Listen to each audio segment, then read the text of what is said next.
Hamilton County law enforcement is hoping to crack down on a rise in local gun violence by invoking a state law that gives longer sentences to violent offenders.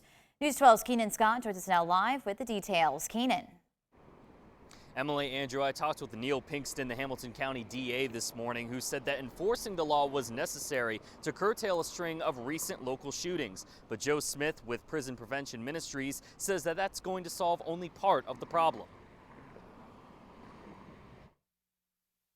The Hamilton County DA's office is cracking down on local gun violence by capitalizing on a new state law. And we're hoping that this can, those that are repeating the violence, pushing the violence in the city and in the county, that if effectively prosecuted, that they'll go away and serve more time. Currently, a felon convicted of committing a crime with a firearm must serve a minimum of 30% of their sentence. This new law bumps that minimum up to 85%.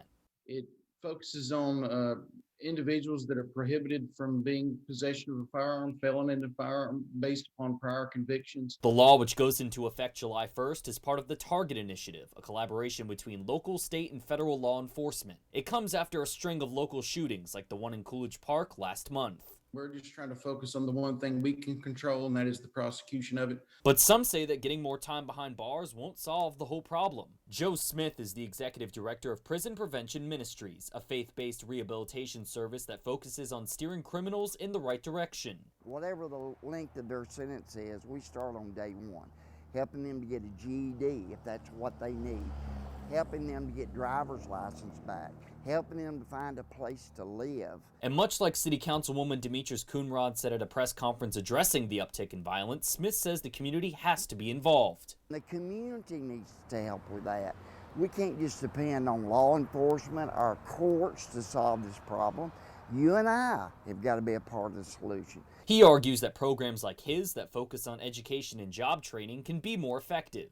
Until there's a change in a man's heart, then they're going to continue to make bad choices. And so many of them reoffend and end up right back in prison. Raising the minimum sentence requirement is set to go into effect on July 1st. Live in Chattanooga, Keenan Scott, News 12 Now.